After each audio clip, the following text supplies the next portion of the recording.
In the heart of the coalition of planets' capital, two aliens quietly discuss their growing concerns.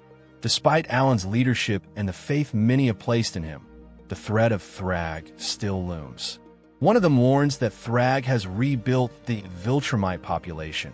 It's only a matter of time before they strike. The other tries to remain optimistic, trusting Alan to do what's necessary. But just as the words leave his mouth, the ground shakes violently. A massive explosion rips through the city, erasing any illusion of safety. Above the ruined city, Ursal soars proudly, reporting back to her father. Everything is proceeding exactly as planned.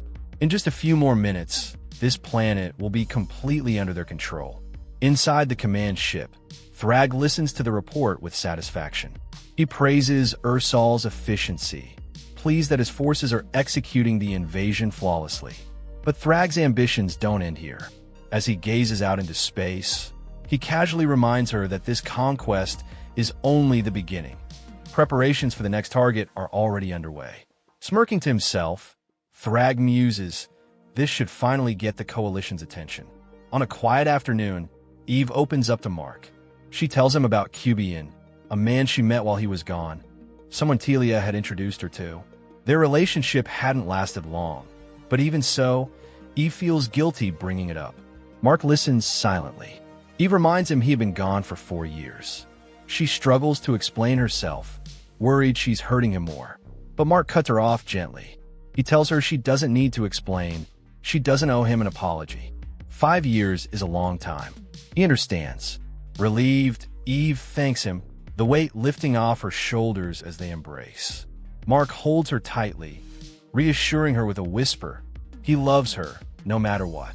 Meanwhile, Tara plays in the fields, chatting with her robot companion, Eddie. He advises her to head home soon and have lunch to keep her metabolism at an optimal level, a word Tara doesn't quite understand. Patiently, Eddie explains that optimal just means good, still adjusting his programming to match Tara's age. Smiling, Tara decides if optimal means good, then Eddie must be an optimal robot too. She picks a bright blue flower from the ground and happily offers it to him, proud of her small but heartfelt gift. As Tara offers the flower, Eddie starts explaining how photosynthesis works, but quickly realizes he's going a little overboard for a kid her age. Tara, completely uninterested in the science lesson, just wants to keep playing and asks him to stop being so boring.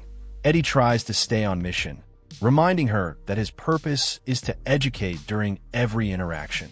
Tara rolls her eyes and complains that it sounds boring. For a moment, she even thinks the robot broke from boredom. But Eddie quickly adjusts his settings to match Tara's age. He proposes a deal. If Tara can find 3 orange flowers in 30 seconds, he'll skip her spelling lesson until after lunch.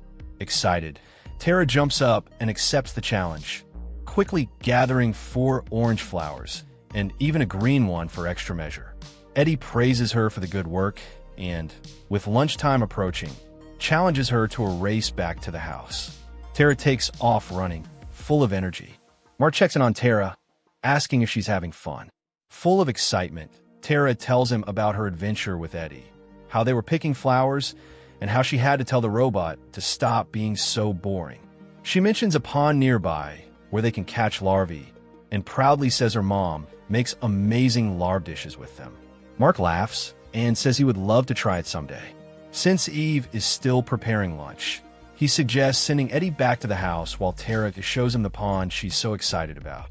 Tara hesitates, worried it might be too far to make it before lunch.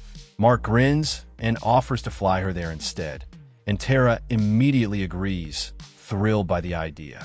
However, as soon as Mark lifts her off the ground, Tara panics and screams for him to put her down, clearly not ready for a sudden flying lesson.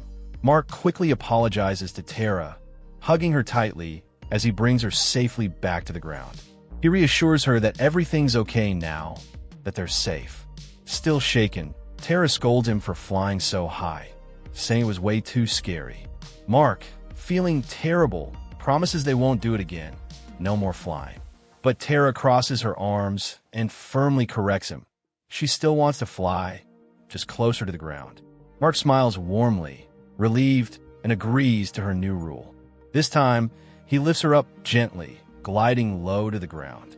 Tara warns him not to go too fast, and Mark, learning his lesson, slows down, apologizing again as they coast together through the fields.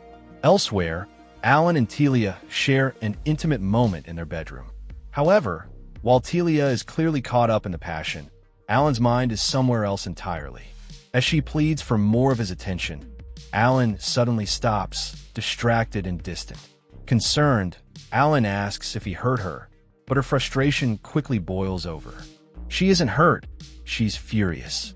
Furious because Alan isn't even present in the moment, not physically, not emotionally. He's too busy worrying about something else, and it's clear that whatever it is, it's eating away at him. Alan scrambles to apologize, realizing just how badly he messed up. But Telia isn't having any of it. For her, it's already too late. The moment is ruined. Alan tries to explain, blaming his distraction on the pressure of work, on Thrag's rogue Viltrumites, on the looming threat that's causing chaos across the galaxy. Telia listens, but the look on her face says it all. Understanding doesn't equal forgiveness. Still trying to make light of the situation, Alan is interrupted as a loud alarm blares through their room. An emergency council meeting has been called. Another attack. Telia, wrapping herself in frustration more than in sheets, tells him to handle it quickly and makes it clear he owes her. Big time. Later, a simple moment at home turns into a full-on battle for crayons. Mark tries his best to join Tara's coloring session, but every time he asks for a color, she's already using it. Blue? Taken. Green? Still busy. Red? Forget about it. Tara, with a mischievous grin, declares that all the markers are hers. No markers for Daddy today. Mark jokingly protests, trying to snatch a few, claiming that technically everything she has belongs to him. Tara fights back with all the stubbornness of a true Grayson, yelling mine, as the two wrestle on the living room floor. Before things escalate into a full civil war over arts and crafts, Eddie the robot politely suggests it's time to read a story instead, before Tara ends up accidentally taking her dad out. As Tara and Mark finish their chaotic art session, Mark insists that this time he wants to be the one to read her story.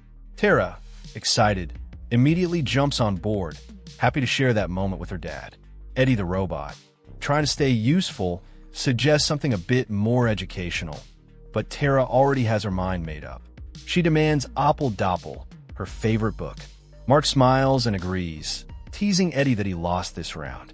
They curl up together on the couch, and Mark begins reading, remembering out loud how he used to read to Tara when she was much smaller, a bittersweet memory of everything he missed.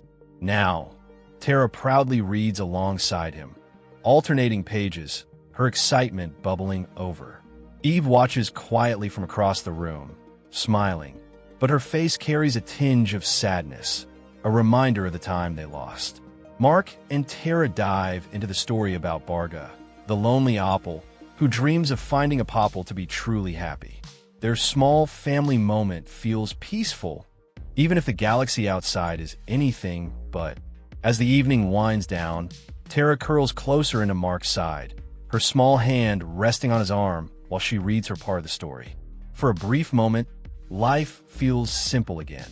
Mark watches her carefully, savoring every second of this lost time he's been gifted back.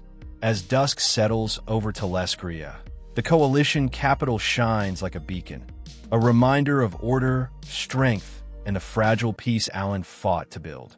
But inside those polished walls, something darker brews. Alan cautiously steps into the council chambers, the halls eerily silent. The air feels heavier with each step he takes. No guards, no aides, just an overwhelming sense of wrongness. He calls out, his voice small against the vast emptiness, unsure if anyone is even listening. From the shadows, a mocking voice answers. Cold, familiar, venomous. The traitor Elia reveals herself, her words dripping with sarcasm. She taunts Alan for actually showing up early, something she claims he was never particularly good at, making it very clear that this meeting was never meant to be a real emergency. Alan has walked straight into a trap. The trap is sprung. Before Alan can react, he's surrounded. Rogue agents from the Coalition, loyal to Elia, lash out with brutal precision. Alan fights back, his strength cracking the ground beneath him, but it's clear this was never meant to be a fair fight. High above the chaos, Elia watches, smug and untouchable. She mocks the very institution Alan has tried so hard to uphold. She declares that the Coalition's endless delays and Alan's failures have only given Thrag more time to strengthen his army. She's done waiting, and now she's decided to take matters into her own hands. Betrayal stings worse than the blows. And for Alan, the realization cuts deep. Some of the wounds the Coalition has suffered weren't inflicted by Thrag, but by its own desperate, broken leaders. Alan struggles against the ambush, but the betrayal is overwhelming. Around him, former allies strike with merciless blows, driven by anger and fear. Above the chaos, Elia unleashes her tirade. She blames Alan for every failure, for Thrag's resurgence, for the Coalition's crumbling defenses. She rants about the path not taken. If only they had listened to her mad plan to breed their own Viltrumite hybrid army, they wouldn't be in this mess. Alan, bloodied but unbroken, looks up and asks the inevitable question. So you're going to kill me? Elia, with venom dripping from every word, answers coldly. He gave her no choice. And now, the real execution of her plan begins. Outnumbered but not outmatched, Alan fights back with everything he's got. He apologizes mid-punch, because deep down, these were once comrades, not enemies. He crashes through the attackers with raw strength, making it clear that he had been holding back, just trying to understand Elia's twisted plan. Alan shouts, in disbelief, these people were supposed to protect him, fight beside him, trust him. And now, they've turned on him for the promise of a false salvation. As fists fly and blood splatters the walls, Alan doesn't hold anything back anymore. He tears through them with fury, shouting one undeniable truth. Elia isn't a savior. She's horrible. And now, it's too late for anyone who sided with her. Alan storms toward Elia, who recoils in fear, but he stops just short. He's not here to beat her senseless. He's better than that. Instead, Alan lays out her punishment. She will be stripped of her council seat and exiled from the planet. No violence, just pure, humiliating disgrace. But Elia isn't broken. She laughs. She mocks him. Disgrace? She was ready for that. She pulls a hidden weapon from her robes, her face twisted in madness, ready to make sure her downfall drags Alan down with her. Alan realizes, far too late, what's about to happen. A deafening explosion rips through the Coalition headquarters. In an instant, the building vanishes in a blinding wave of light and fire. Alan is blasted into the sky like a ragdoll, his body charred and broken, tumbling through the air. He crashes down hard amidst the ruins, a crater forming around him. Barely conscious, covered in ash and blood, Alan mutters one word, the only thing that fits the situation. Shit. Later that night, back at home, the mood shifts. Eve notices Mark is distant and asks if he's upset. Mark admits that, of course, it hurts knowing she was with someone else while he was gone, but he understands she did nothing wrong. Eve feels terrible, but Mark reassures her. He doesn't want her to feel bad. He's just trying to move forward. Still, there's something else nagging at him. He brings up that they haven't heard anything from Earth since his return. Eve finds it odd too, but Mark tries to stay positive, convincing himself that it's probably nothing serious, even if unease lingers in the air.